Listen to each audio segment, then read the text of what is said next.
Boy, there's a lot of guys on this injury report. Let's talk about it. Locked On Bengals, your daily Cincinnati Bengals podcast. Part of the Locked On Podcast Network, your team every day.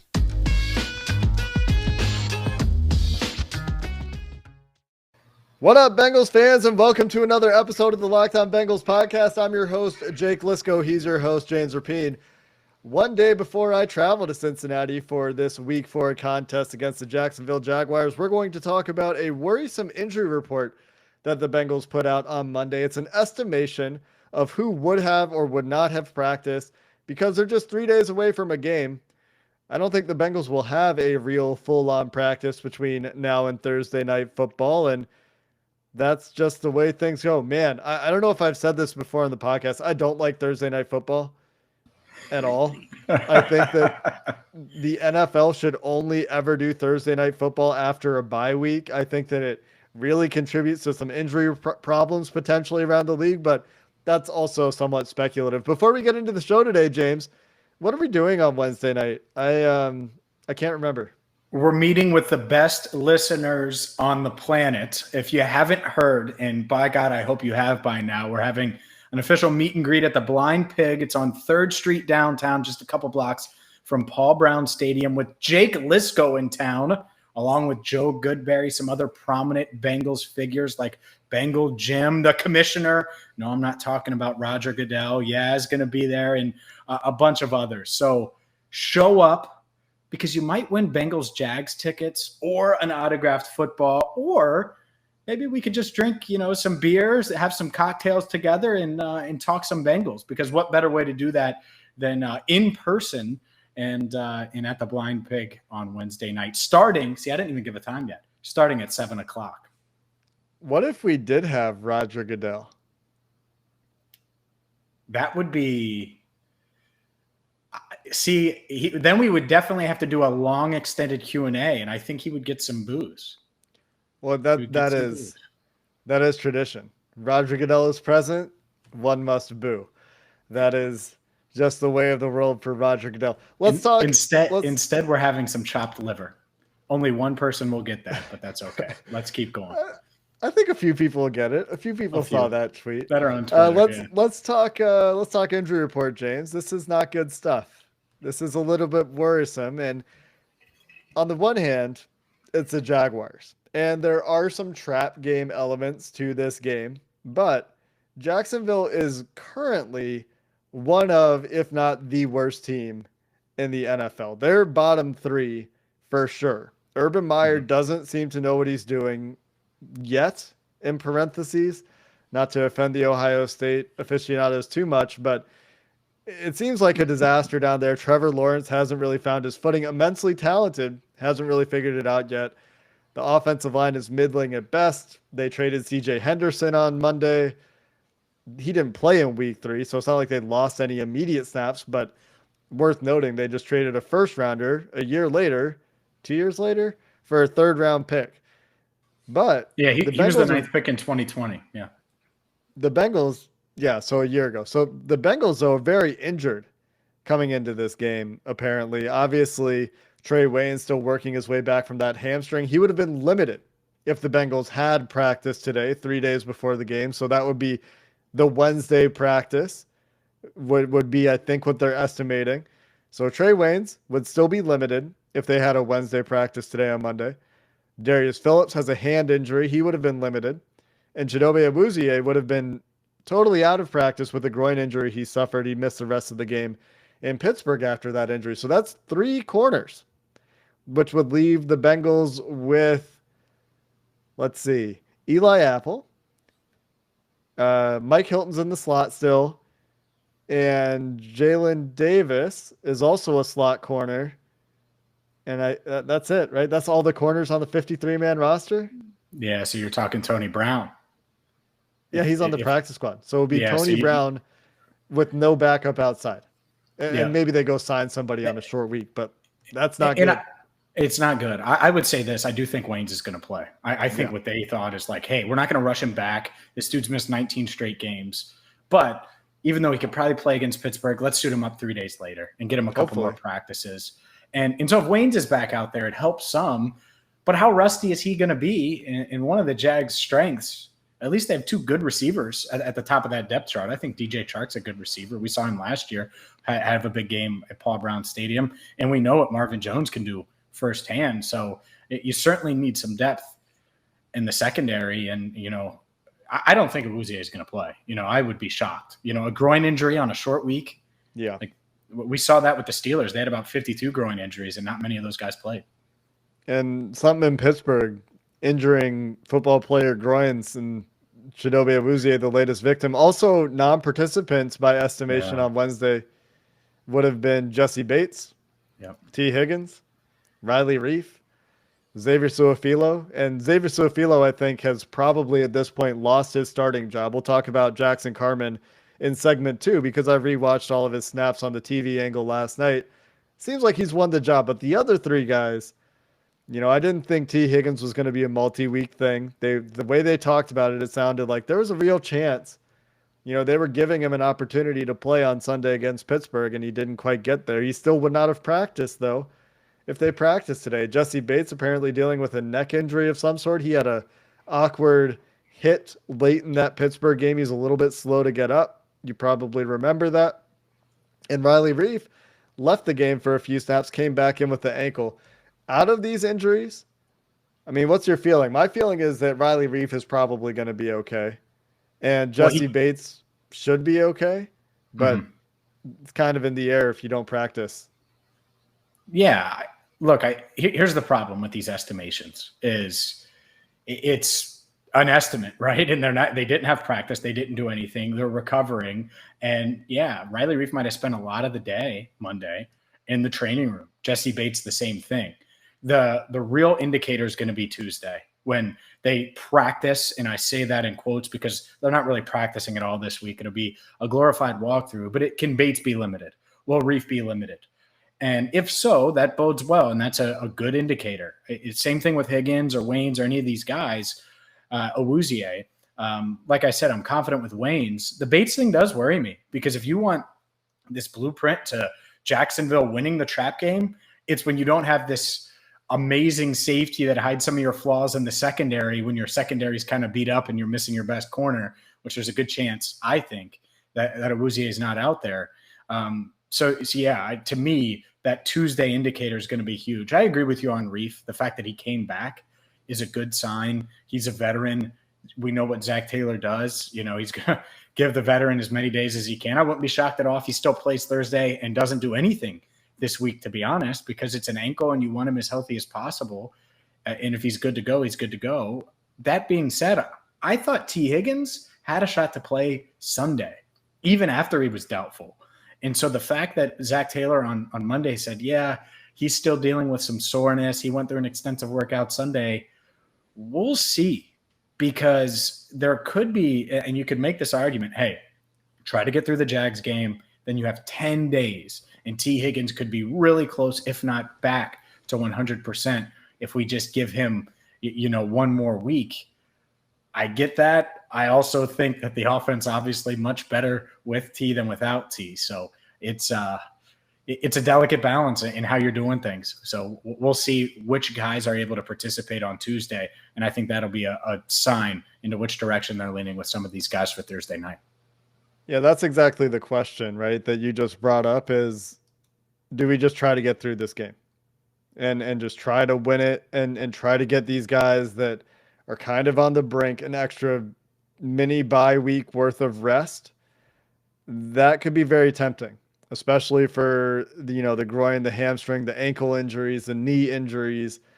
It just, to me, it wouldn't surprise me at all if they go conservative and try to rest guys and say, you know what, we think we should be the better team. We should win in the trenches. We should win with Joe Burrow. We should be able to run with Joe Mixon, and we're going to try to win the game without these guys. But it is a lot of guys to be missing, particularly in one unit with all these guys in the secondary. And you don't like to see that many injuries pile up in the same spot. We saw it last year in the defensive interior, and what a difference a year makes now with increased depth and health at that position. So you don't want to see that even for 1 week, but we'll keep an eye on it throughout the week. And We'll also have to keep an eye on Jackson Carman, who apparently will be starting this week in place of Xavier Su'a-Filo. We'll talk about his game on Sunday against the Steelers coming up next.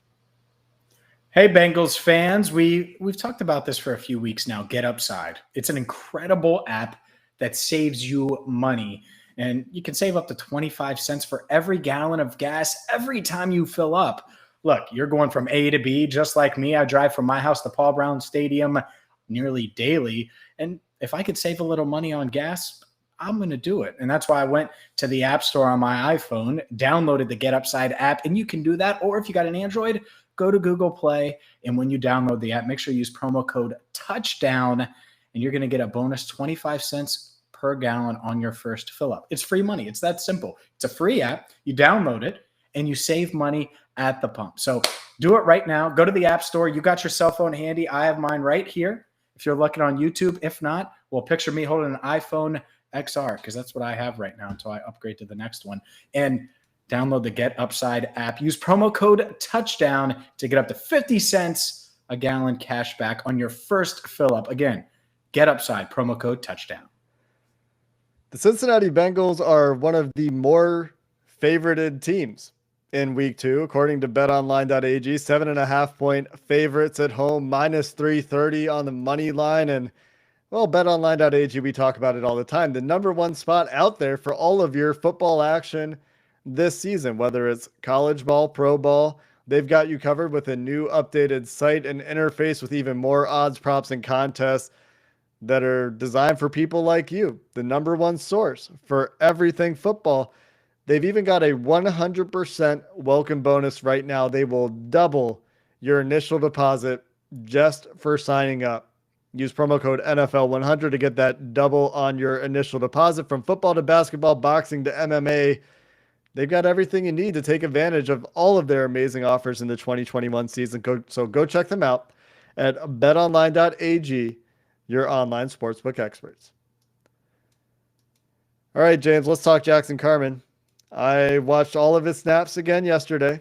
I thought he was actually pretty good for his first game. Most of his snaps came against Chris Wormley, the Steelers' backup defensive tackle, playing, I think, in place of Stephon Tuitt, who obviously missed the game. He's on the IR. Maybe had one taste of Cam Hayward, who is generally a right side player. Cam Hayward got a lot of one-on-ones against Trey Hopkins, got some work against Quentin Spain, even got some work against Jonah Williams. They put him at right end on second Jamar Chase touchdown, featured a 5-man rush against a 5-man protection, a stunt, and Cam Hayward at right end. But here's my summary. My summary takeaways from Jackson Carman's game. One, James, you and I talked about this. We weren't sure he was going to continue to signal the snap. We noticed that Xavier Su'a-Filo was working with Trey Hopkins, Joe Burrow on the silent count, and Jackson Carman did do that job, and there were no real issues getting snapped in a timely fashion, and a few of those were right down to the wire. So Jackson Carman did a fine job with that. And that is kind of a baseline responsibility, but just worth noting, that was something that we weren't sure they were going to give him that responsibility, and they did. I thought he had more wins than losses on the day, and Pro Football Focus didn't agree with this. He was graded fine as a pass blocker, and my impression is that he was mostly fine as a pass blocker. He had the mental error early in the game, giving up a free rusher, just going to help with Riley Reif, abandoning his gap a little bit sooner than I think he should have. But in the run game, I honestly thought he was like at least even, if not positive, and PFF killed him in the run game. And maybe it's because of this next observation. He was on the ground a bit more than you'd like him to be, getting tripped up by traffic behind him, losing his balance, not necessarily sustaining blocks all the way through, getting, initial blocks on guys and then missing. There were a couple plays where, he whiffed on a trap play, was responsible for a Samaje Perine tackle for loss, absolutely blew up the play single-handedly. He missed on a Joe Mixon run when the Bengals went heavy. They put Auden Tate and the extra lineman on the field. Auden Tate was called for an illegal formation covering up the tackle on this play, so it didn't count, but he almost gave up a tackle for loss on this play. Joe Mixon evades the tackle in the backfield.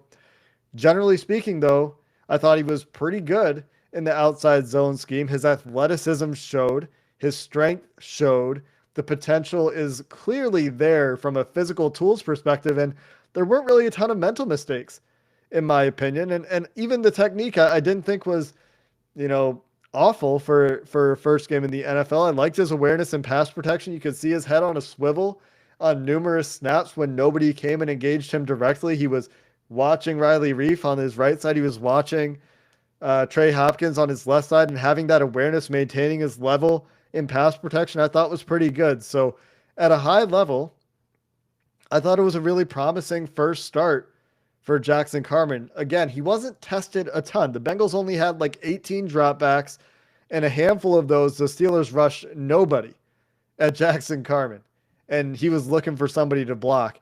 But that aside, I thought he showed a lot of good things and had a promising first start, but his PFF grade was miserable. So I don't know. I mean, we're going to have to go back and watch the running plays again on all 22 from the end zone angle, but I thought it was a promising start.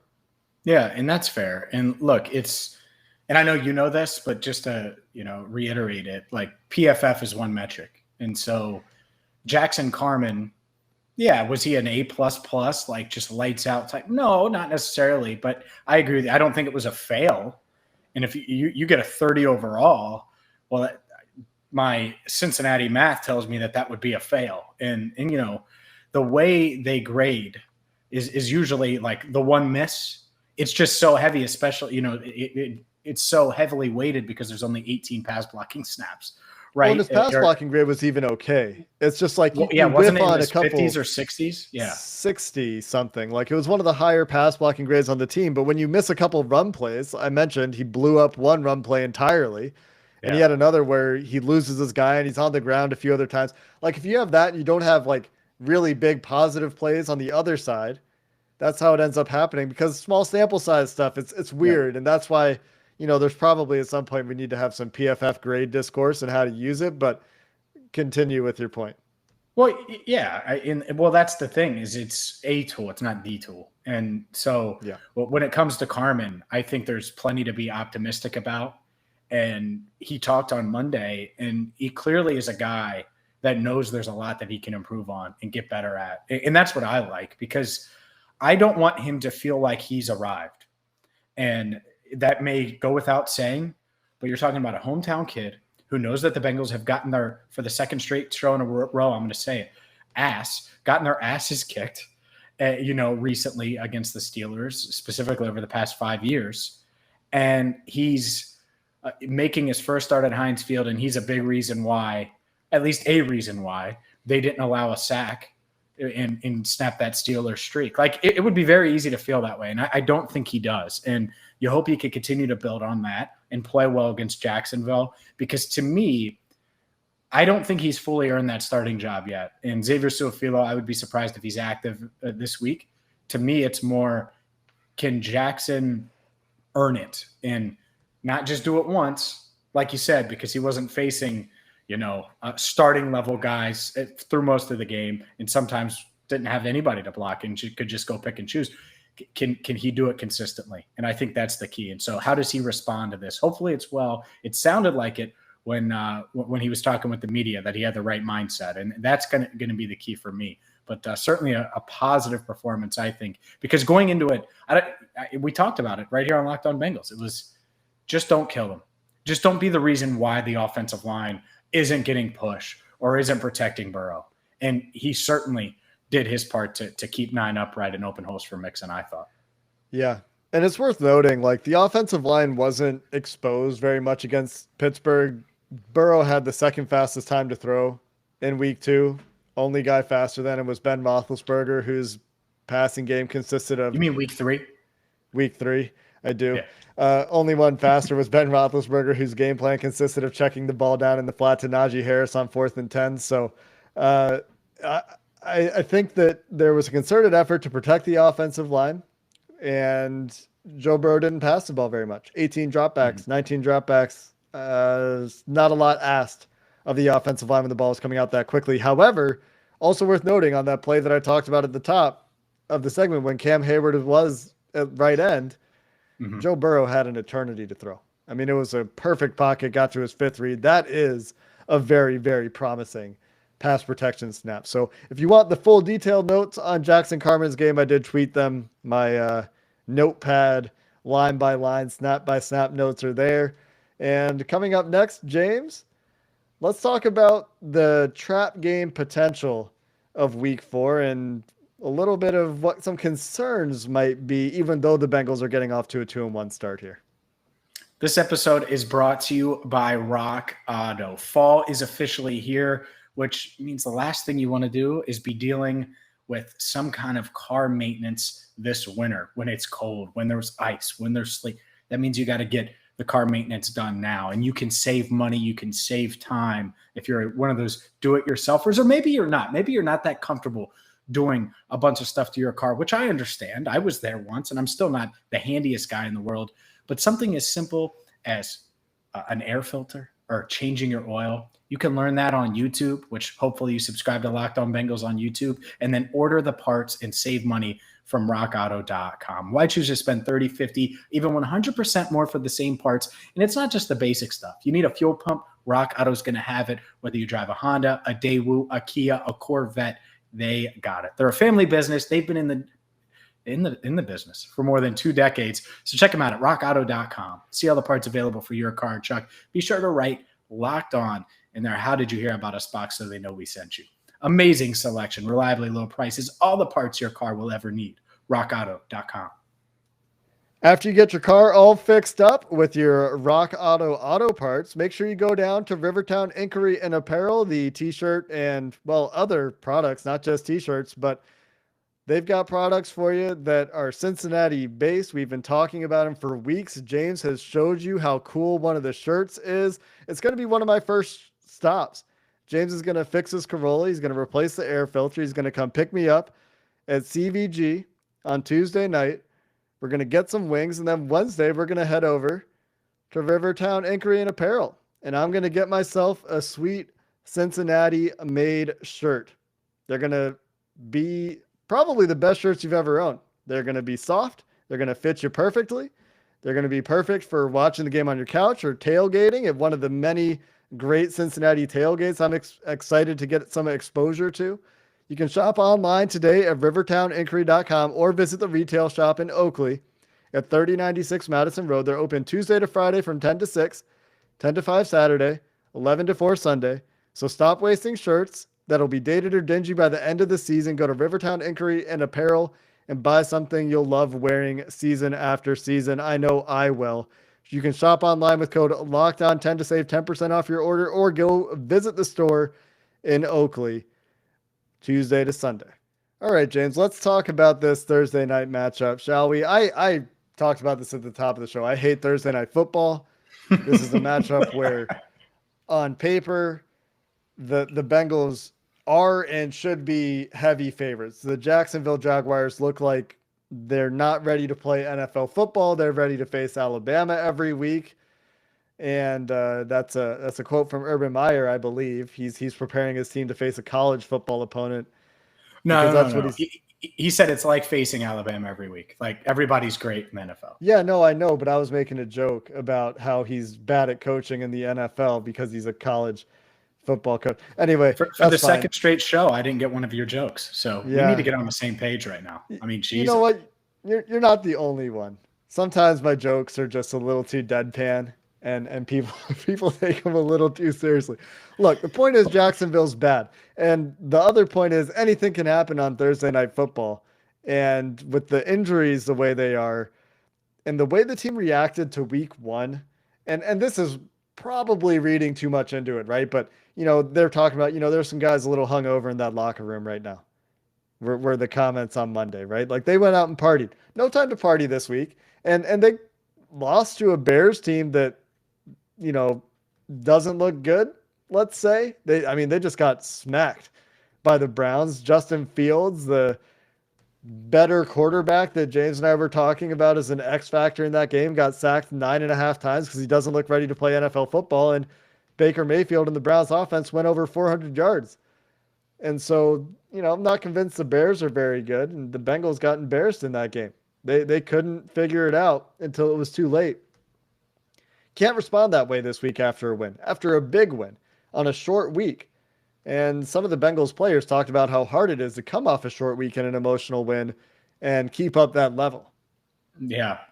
From Mike Hilton, he said how tough it was. And we know how much it meant to him to go into Pittsburgh and beat his former team, a team that obviously, if they would offer them the same deal that the Bengals did or something similar, he'd probably still be in Pittsburgh. So I think there was, some motivation there to handle things against his former team. And so now you got to bounce back and handle the success.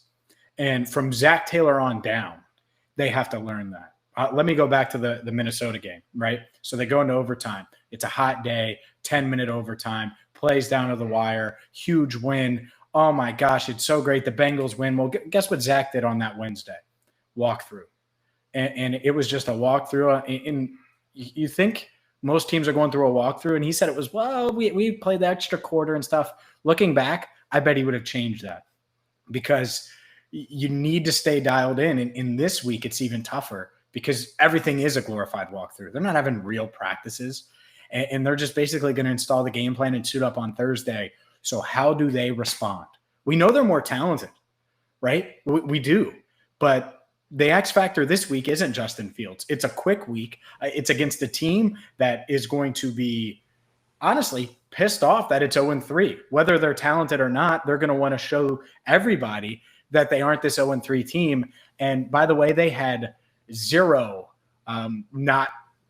injuries where the guys weren't participating. So they're healthier than the Bengals are at this stage. So look, I'm not saying that the Bengals shouldn't win this game. Of course they should. But it might be if they're not mentally in it and they're already looking past the Jacksonville Jaguars and maybe thinking about Aaron and the Packers in week 5, well, that's exactly the type of disaster you need to avoid, a primetime game in front of the home crowd following that win. You need to keep it going, and that means being focused and dialed in here over the next couple of days ahead of Thursday.